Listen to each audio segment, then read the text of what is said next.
If the upcoming official visit season is the meal, one player hit us with a nice appetizer of news. The #1 wide receiver decides to reopen his recruitment, adding a little spice to summer visits. And we are days away from handing out 16 more 5-star tags. We bring on our 24/7 Sports Director of Scouting to get you ready for one of the biggest days at our company.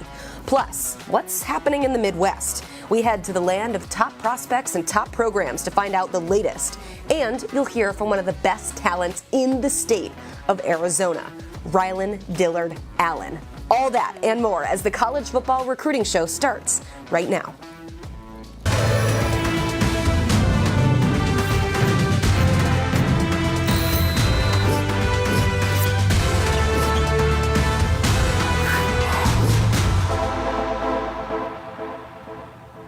Alongside Blair Angulo, I am Emily Proud. Welcome into the College Football Recruiting Show. A reminder to hit the like button.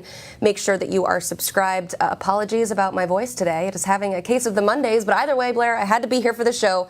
A, because we have a ton of news to talk about, and B, I haven't seen you in a while. How's it going? It's going well. Obviously, I hope your voice gets better. It's been a busy spring evaluation period. We're out on the road at college showcases. We're out watching prospects and getting all the recruiting scoop for our readers and our subscribers over at 24/7 Sports. Yeah, we're going to hear from some of those prospects you've been talking to a little bit later in the show. But first, let's hit some headlines. We've got a lot of 5-star news to update you on. First, the #1 prospect in the 2026 class is flipping his visit. 5-star quarterback Faison Brandon is replacing his Ohio State visit with a trip to Florida State. What does this mean, Blair? It means Mike Norvell and his staff will get another chance to make an in-person impression on Brandon. That'll be the second time in 3 months. He was back in Tallahassee in March, and he has emerged as perhaps the most important target for the Seminoles in the 2026 cycle. So it's going to be another significant stop on the itinerary. Another 5-star in the 2026 class, also making headlines over the weekend, offensive tackle Emmanuel Iheanacho named the Alpha Dog at the Under Armour Next event in Baltimore. What makes him an alpha? Well, he's a massive human being at 6'7", 340. He holds 8 offers from SEC schools. He has elite physical tools, and our scouting team absolutely loves his overall potential as the best offensive lineman in the 2026 class. He's got it all. Let's go to the 2025 class. The Elite 11 finals roster has been, well, finalized. The last regional event taking place this weekend, and that's where 4-star quarterback and Georgia commit Ryant Montgomery earned an invite after an impressive performance that we'll hear more about later. Blair, what are you excited to see from him at the finals in LA? I really want to see the arm talent, Emily. We see it on tape, but how will Montgomery stack up with some of the big-name quarterbacks that have already punched their tickets to Los Angeles? I'm talking about Julian Lewis, Tavian St. Clair, Deuce Knight, who saw the list goes on and on. So will Ryant Montgomery be able to show off that arm talent that we're able to see on film, and obviously what he's going to be able to bring to the Georgia Bulldogs? More Elite 11 talk with 24/7 Sports Director of Scouting, Andrew Ivins, just a bit later in the show. Meanwhile, more headlines also in the 2025 class. 4-star safety Elijah Dotson has made his pledge to Pittsburgh. The Detroit product is considered the 3rd best prospect in the state of Michigan. But what will he bring to Pittsburgh? This is a player that our Allen Trieu loves. He's got the physicality and the athleticism to be a player anywhere in the secondary. He has the track background as well. He's played everywhere on the football field. So Pitt is getting a safety here that not only can do a little bit of everything, he can cover downfield and cover the line of scrimmage, but he's also going to be a really sound tackler. We love the pickup for the Panthers. I know they love it too. One last 5-star headline, and this is a big one. Dakorien Moore, the #1 wide receiver and #4 overall prospect in the 2025 class, has decommitted from LSU. Now, he'd been locked in with the Tigers since last August, and before we get into the why, let's hit on the who. Blair, what makes Moore such a highly sought-after prospect? A 2-time state champion in the vaunted Texas 6A classification. He's an electric receiver with tremendous ball skills and burst. He has averaged over 20 yards per reception as a junior last year. And our scouts love the fluidity and the explosiveness as a route runner. Truly the epitome of wide receiver #1. All right, that's who he is. Let's talk more about why he is in the news and bring on national recruiting analyst Mike Roach. Mike, we're going to talk about the schools that he is now interested in and conversely interested in him. But first, what happened with LSU? This feels like it's been coming for a while. I know that when he initially made his commitment to LSU back in, I believe it was August of 23, he had kind of indicated that that's where he wanted to be. He loved the future wide receiver there. He loved the development. But as it went throughout the fall and into the spring, it started to feel like this was kind of an inevitability at some point. Dakorien visited LSU on a couple of occasions, but there was more and more increased talk behind the scenes that it was kind of a matter of when and not if. And in fact, a couple of weeks ago, I started to hear some real strong talk from people behind the scenes that this was probably coming. I guess what surprises me a little bit is him eliminating LSU completely. A lot of times when you see kids decommit, they'll keep that initial school in there and still give them a chance. But, I haven't been able to pinpoint exactly what it was, but I know there were a lot of questions about many facets of the LSU program, not only Dakorien, but some people in his family and around him. He officially has a schedule that includes Ohio State, Oregon, and Texas. Mike, the one school there that has been making a lot of noise with wide receivers, specifically in recent years, is the Buckeyes. What have you been hearing about Ohio State and their chances to land more? Well, there's a lot for them to sell. I mean, Brian Hartline probably has the best resume of anybody who can recruit wide receivers, and he doesn't often miss on those wide receiver one types. I think that, once he made his initial commitment to LSU, Ohio State backed off a little bit, and they weren't being talked about as much as Texas and Oregon. They re-engaged early in the year, and they've made a really strong push since that point. I think that what they've got is a proven track record of consistency when it comes to development, and they've got an offense that shows it will feature those types of receivers. So I think that they have a lot of those things going for them. It kind of established consistency that kids look for. Meanwhile, the Ducks have been somewhat quiet, I would say, to start this cycle. Currently at number 18, that's just compared to the hot streak that they've been having on the trail as of late. So where do things stand with Moore in Oregon? I'm not sure there's a staff in this recruitment that's put in more work than Oregon. And that's from top to bottom as far as establishing relationships, not only with Dakorien, but with his mother, with several members of his family, his coaches, teammates, all those sorts of things. I mean, they have really gone all out to see if they can land the number one receiver. I think that they've got a great shot that, they've been up to Oregon a couple of times. They love it up there. It used to be tough to go from Texas to Oregon. It was, there weren't direct flights. There are now direct flights from Dallas to Eugene.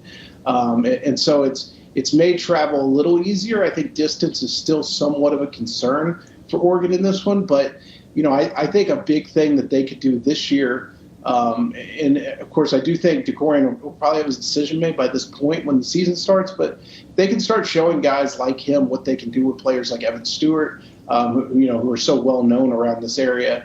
They can really become a factor in the future. But I think for this recruitment, they do a really strong job when they host kids on campus. And to be frank, a lot of these kids grow up. We're in the era now where everybody grew up an Oregon fan. Everybody grew up wanting to wear those uniforms. And so I think that plays in their favor a lot as well. You look at their quarterback depth chart, you see a big name on there, Doran Moore. You can only dream about that connection, Moore to Moore, if he were to end up in Eugene. Mike, I do want to ask you about the in-state Longhorns. They have a lot of the buzz right now. What do you make of Texas and their chances to reel him in? Each of these three schools have kind of had their moment in the sun.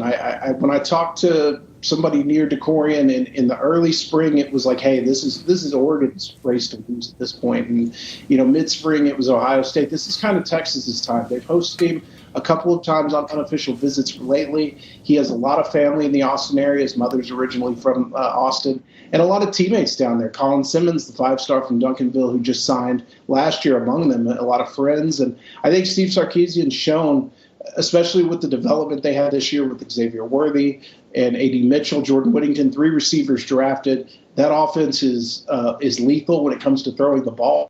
Also, I think they've shown he can fit, he can develop, and he can stay at home and do it. That's always their strongest pitch is, to stay home and to be able to do it in state. And I think if you're looking at the long-term play, their best pitch they can make is what benefits do you have after football as a graduate in Texas if you want to live in Texas? I think that they have a strong network of graduates and among the state. And so I think that that's a big pitch they're going to be able to make as well. To be the leaders in the clubhouse right now, but I want to know, who are the dark horse programs in this now wide open recruitment? I wouldn't call it wide open. Dakorien had a kind of a vaguely worded tweet when he decommitted, and where he said he wouldn't be considering any recruitment offers. And I think what he meant by that was nobody knew. No new schools coming in, even though he's decommitting. It's these 3 schools, and that's it. And I think that, if I had to handicap them, I do like Texas slightly at the moment, but I think official visit seasons can change all of that. And going forward, we'll see kind of week to week what the buzz is coming out of those trips. Mike, I want to go back to LSU. It always stings to lose a 5-star player, especially one that you had committed for a long time and a player that's number 1 at his position. Where does this leave the Tigers class, which dropped out of the top 5 in the national recruiting rankings? Still a really strong class overall. We've got the number 1 overall player in Bryce Underwood committed, and I think that they've got some standing with some other players. I wonder if this makes them turn up the heat on a guy like Khalil Lockett from the state of Texas, from the Dallas area, very close in proximity to Dakorien Moore and close in proximity to the rankings as the number 2 receiver in the country. This is a guy that has LSU among his finalists, along with Florida State, Texas A&M. Those are the schools kind of vying for him. So I think LSU made a really big impression on Khalil Lockett in the spring when he came down and visited for the spring game. Coming out of that visit, I really liked where they stood. I think things have evened up a little bit more coming into the summer, but I think they can make a strong impression when they host him, I believe, here in a couple weeks on May 31st. Yeah, and certainly hope having a guy like Bryce Underwood already in the fold can help bring in some wide receiver prospects. So certainly not over yet for this LSU class. Mike, thank you so much for being here. We appreciate it. You can check out more of his work at 247sports.com and follow this story as it continues to develop. We're about to get into the thick of visit season, so make sure that you are keeping it locked in to 247sports.com. The Elite 11 invitee list is set as we look ahead to next month's Elite 11 finals in LA. The last regional on the circuit taking place in Pennsylvania over the weekend. That's where 4-star quarterback and Georgia commit Ryan Montgomery showed out and earned himself an invite. Not that he needs to earn an invite to the show, but either way, we're inviting him on there now. Director of Scouting Andrew Ivins is here to discuss these really awesome slate of quarterbacks that I know a lot of people are very excited to see in person next month. But let's start with Montgomery. He didn't just get the invite. He was also named our alpha dog. What did you see from him this weekend? Well, Emily, it was a strong group of quarterbacks. I think we saw 10 guys that are going to play Power 4 football, and they were duking it out. It took a while, but I think in the end, Ryan Montgomery separated himself from the rest of the pack. And, we weren't sure if he was going to throw. He's dealing with a turf toe injury, grade 2. He didn't do testing. I saw him stretching on the sidelines, but he laced up the cleats, and I'm glad he did. Look, Ryan Montgomery, I think he's one of the top processors in this 2025 crop of quarterbacks. I love him between the ears. I like how he sees the field. He has started 33 games there at Findlay High School in Ohio. He has seen a ton of different coverages. And, the arm, I wasn't sure about it, but coming out of this regional, I like it a lot. He can get it to all 3 levels. He's accurate. So it was a great showing for him. I thought he was the alpha dog. They invited him to the Elite 11 final. So, look, Georgia's got another Elite 11 final quarterback. And I like the fit there in Athens when we talk about the Bulldogs and what they want to do on offense, right? They want to win in the trenches. To me, Ryan Montgomery, he's a higher floor quarterback in this class, and he's ready to compete. He was talking about that as the camp concluded. Andrew, I was geeking out on Sunday night reading your recap of the event, kind of nerding out. I want to obviously invite our readers also to do the same and kind of recap your top performers. But Montgomery was the alpha dog. Who else impressed you over the weekend? Well, Matt Zollers, I mentioned Georgia. They were in on Matt Zollers, but he's committed to Missouri, and Ryan Montgomery's committed to Georgia. Matt Zollers, he's got a ton of fans behind the scenes at 247 Sports in the scouting department. Hudson Standish is a huge, huge fan. we love this kid. He's a dynamic mover in the pocket. He needs some polish, but he can get the football from point A to super excited that he made it to LA. He punched his ticket. One nugget that didn't make it into the story there, Blair, I ran out of words.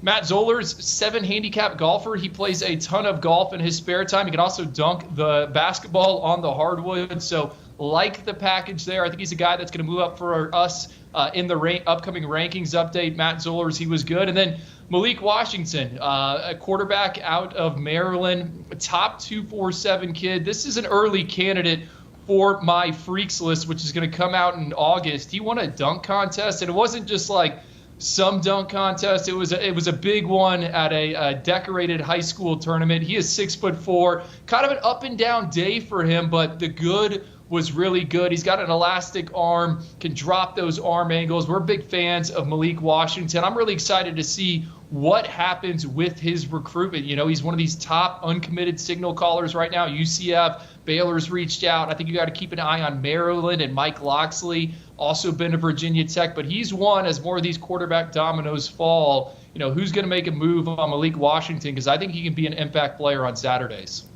Man, sounds like a missed opportunity. They should have had a dunk contest at this Elite 11 regional with all that talent there. Man, we obviously love to have you on, Andrew, to talk about the quarterbacks, but we have a pretty big and exciting day coming up on Wednesday, going from 16 5-stars to our perfect number of 32. So who are some potential risers that we might be talking about on Wednesday? Well, Emily, I'm going to start with one of Blair's favorite prospects here in the 2025 cycle. That's Jerome Miles, Ole Miss wide receiver commit. He is now the fastest man in Utah, went 10.36 in the 100-meter dash over the weekend, broke a 43-year-old record. What's notable, this is Jerome Miles' first or second season actually running track, and then he also dealt with a leg injury, fractured ankle during his junior season. He only appeared in a handful of games. He injured it week 2, came back late in the season, helped them win a championship. I think he's one of the top vertical threats in this cycle. He's sitting all the way at the back of the top 247 right now. Check out on Wednesday. He is going to shoot up the board. I think Ole Miss, Lane Kiffin, that offense, they want to dial up the big play. Jerome Miles can do just that. And then I want to talk about a pass rusher, Justin Hill out of Ohio, 13 sacks as a junior at Winton Woods High School. We liked him. We just weren't sure how big he actually was. Came in at over 6'3" with 34-inch arms at one of the recent Under Armour Next camps there in the Buckeye State. This guy can get it done off the edge. He, too, is on the younger side for his grade, 4th in the short shuttle. We're always going to push pass rushers up the board, guys that can get to the quarterback. Justin Hill is one of the best when it comes to that. Andrew, as the rankings team works through comparing some of these prospects here in the final hours, take us behind the scenes. What are some debates that the scouting team is undergoing right now? Oh man, is it not that time of the year, right? It's a ton of fun. We're expanding our 5-star field we're going from 16 5-stars to 32 5-stars. This is a living and breathing exercise. There's going to be guys that enter, there's going to be guys that exit, right? We still have the senior seasons, and those are so important, but we're getting to 32, and it has not been easy. I would say the biggest thing is kind of those last 2 to 3 spots. We're trying to figure out what exactly we want to do. Do we want to put some of these quarterbacks like a Matt Zoller's in there, or do we want to wait till after the Elite 11 finals? I think Keelan Russell's also in that conversation. Husan Longstreet. I personally have seen all those guys. Our team of analysts around the country have seen them. Greg Biggins, Hudson Standage, Cooper Patagna, Gabe Brooks. They've all been out on the road. So we're trying to figure out what to do with the quarterbacks. We get a little conservative, wait for one more test where we get them for 3 days in the same setting. So we're going to figure that out. And then corners. That's a position that continued to be valued, not even in the collegiate game, but the NFL game. This past NFL draft, 36 corners come off the board. Right now we got 3 of them penciled in for the top 32. I've been fighting to get a 4th in there, maybe even a 5th. So we'll see how it shakes out. But the premium positions are getting pushed up the board. And I'll say this, of our penciled in 32 right now, I feel really good about it. A lot of guys that are multi-sport athletes, verified, tons of developmental upside. That's where we want to be at this stage in the process. We'll see some of them this summer at a variety of different camps, but really we're excited for that senior season, right? The first 4 games to get an idea of what these guys look like, and then we'll finalize it after the All-Star games. That's when those real debates will heat up. I will say, Blair, you're going to be really jealous of me. Today, Cooper Patagna's AirPods were not working, so I got to hear an actual conversation with him and Andrew. And I'm not going to say it gets heated, but it's just a really interesting look behind the curtain into what all goes into this. And that was one conversation of, Andrew, I'm sure, many and many that you guys have been having. So looking forward to that on Wednesday. Thank you for being here. You can always check out more analysis from Andrew Ivins and Cooper Patagna on the Football Recruiting Podcast. New episode drops tomorrow. You can watch it live on the 24/7 Sports YouTube channel or listen wherever you get your podcasts. We teased it at the top of the show. I've been out on the road for the spring evaluation period, checking out college showcases. I was in Phoenix, Arizona, over 20 schools across 36 hours. Emily, one of the players I caught up with, Ryland Allen, 30 minutes after he decommitted from Arizona State, he broke down some of the schools he's now paying attention to: Washington, Nebraska, A&M, just got an offer from Alabama, and also has locked in his official visit with the Crimson Tide for the first weekend of June. Let's hear from Ryland Allen. What made you decide on reopening things up, and where are you at with your recruitment? I felt like I rushed my process somewhat, and I wanted to see what God had in store for me. I wanted to go visit other places. But ASU's policy, obviously, is you can't visit other places as a commit, so I had to go ahead and decommit. I mean, you only get to go through this process once, so I'm very grateful to be one of those guys. I get to go visit a couple places, and I feel like I rushed my process, so I wanted to go and step out, because I committed on my first official visit, and I wanted to go and step out and see what other schools had for me.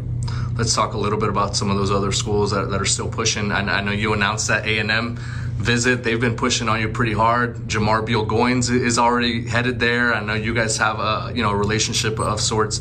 What is your feeling on Texas A&M? Texas A&M is cool. They were kind of late to my recruiting game, but they're pushing strong as of right now. What do you like about them? I like the safety coach they have up there named Coach Ish. He's pretty cool, and I like Coach Elko. He's a defensive-minded coach, so they big on defense up there. SEC school, do you look at that as a possibility to go play like in the best conference in college football? Yeah, obviously like the SEC and Big 12, that's a big difference, but I ain't never been scared of a challenge, so that would be pretty cool to go experience that. What about Nebraska appeals to you? Just the culture and the fan base. Like they're trying to build, and they have a lot of things to build from. They just got new facilities and a new stadium, and their coaches seem like they're coaching their guys pretty well up there. So I got a vision board, and I was looking at the stuff they're doing recently, and they're going in the right trajectory. Programs like Nebraska, I can go in there and I can make a difference right away as a freshman because they're rebuilding. So that's a great opportunity for that. And also them like going in there as a freshman, that's a big program. So going in there playing as a freshman would obviously be very good on my resume. What stood out to you on that last trip to Seattle and about the culture that they've built there in that program? Well, a lot of the guys, when I was there, like a lot of the old players came through and stuff like that. It was very cool. It was a very scenic place. It was nice, like the water and the trees.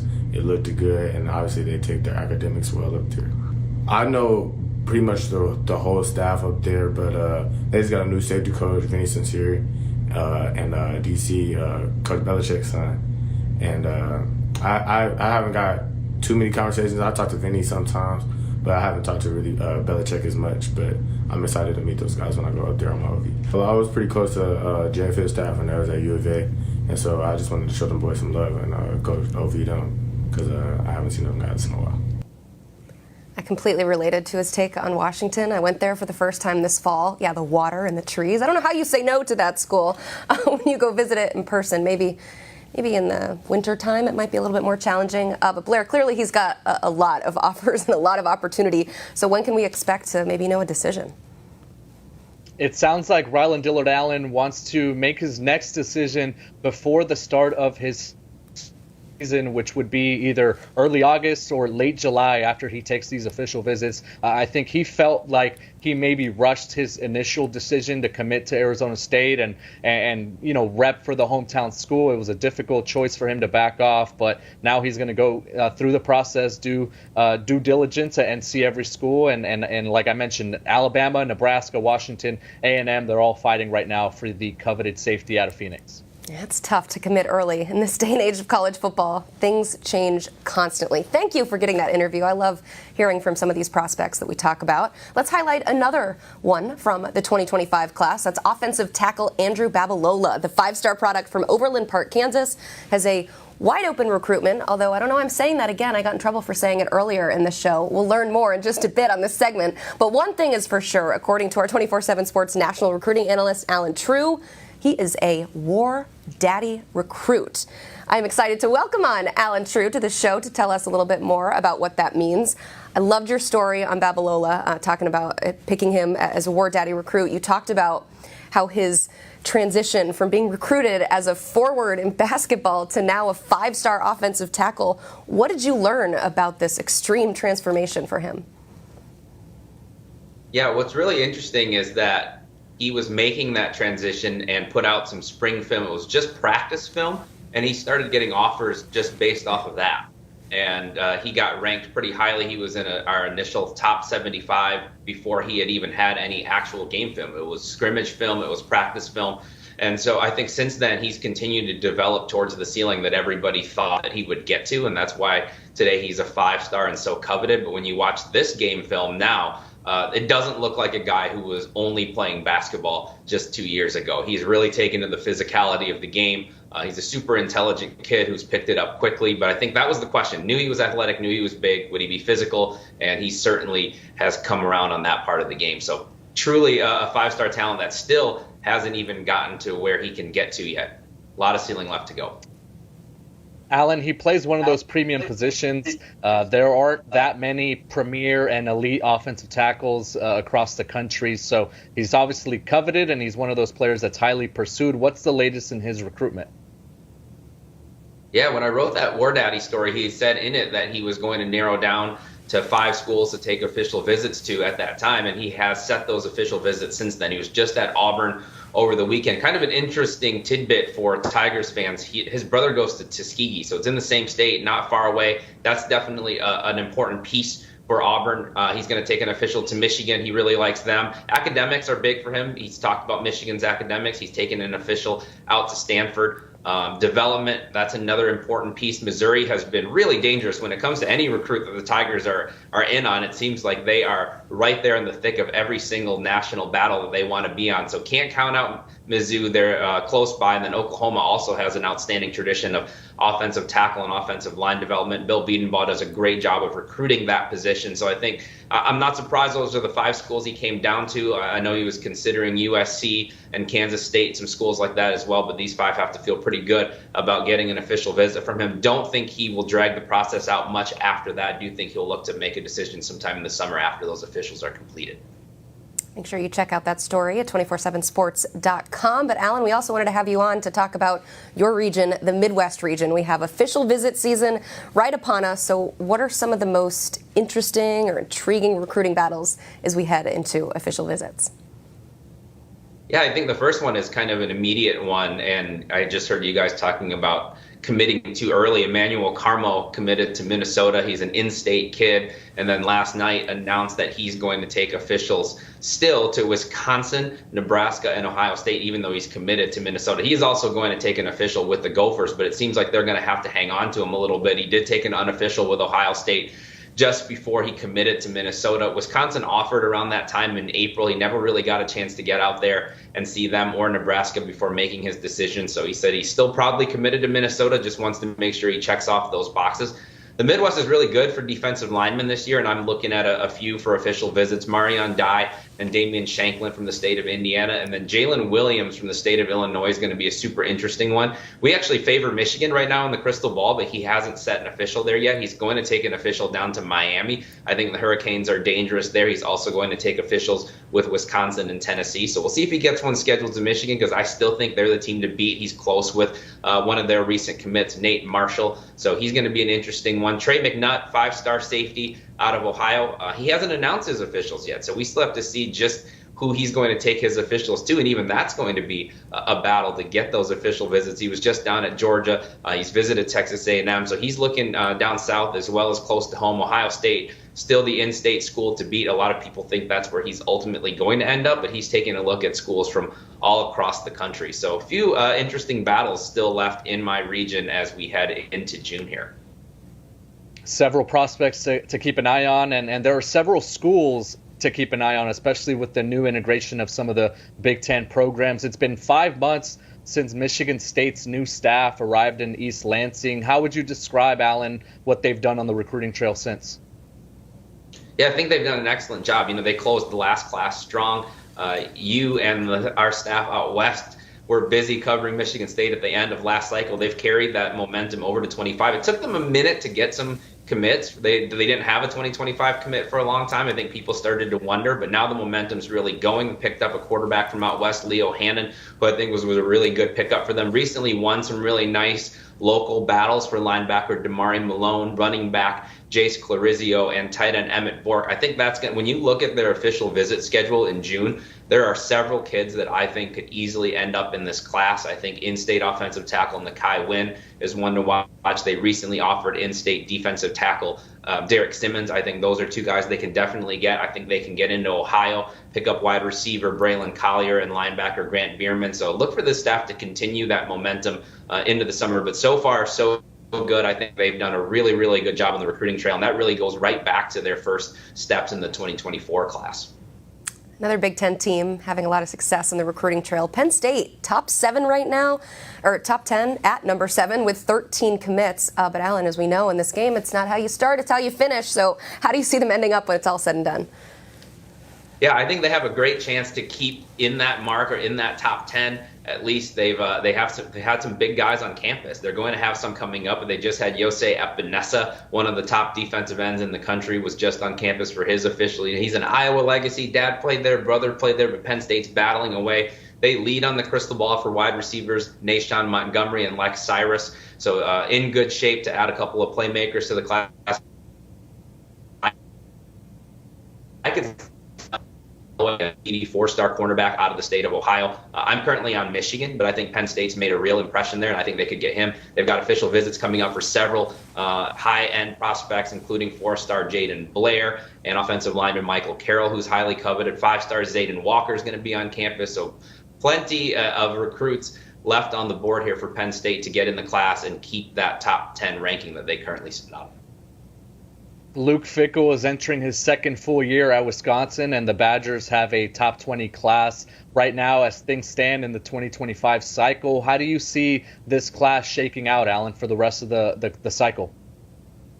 Yeah, you know, just not too long ago, you wondered if they would have a top 25 class. They had a couple of decommits, and Badger fans were wondering where this class was going to go, and they've done an excellent job bouncing back to now have a top 20 class, and they have a bunch of official visitors coming in next month as well. I'm close to some crystal balls in the Midwest for wide receiver Cameron Flowers out of Michigan, tight end Nizzy Davis out of Indiana. They're also going to get offensive tackle Darren Stry up on an official visit. I think they're right in the thick of it for him. I think they're right there for defensive linemen Jaden Woods and Jaquan Stubbs. Woods would be a big pickup for them. He fits their system really well. He's a 4-star guy out of the state of Kansas, and so just even getting an official visit out of him, a big one for the Badgers. Also, you know, we mentioned Carmo before, Minnesota commit coming up to Wisconsin. They're also going to get Aru Tabawali, defensive tackle from the state of Minnesota, up. Ryman Zybert, a tight end from the state of Nebraska. So they're getting over into other Big Ten teams' territories and having some success also. We love to see it. Brings out all the recruiting drama. Allen, thank you so much for being here. Be sure to check out more of his work at 247sports.com, especially that piece on Andrew Babalola. Highly recommend it. He's such an interesting prospect. But thank you so much for being here. We appreciate it. Hey, double the 5 stars, double the fun. That's what I like to say, and that's what we're doing here on the 247 Sports YouTube channel. Coming up on Wednesday, we're going from 16 to the full 32. That is Wednesday at 1 o'clock Eastern. Tune in for a special edition of the College Football Recruiting Show with members of our scouting team. We will reveal the new names live on the show, so you got to tune in. We'll also give some reasoning behind those selections, so we'll make sure to see you back here Wednesday at 1 Eastern. For Blair and Gulo, I'm Emily Proud, and this is the College Football Recruiting Show.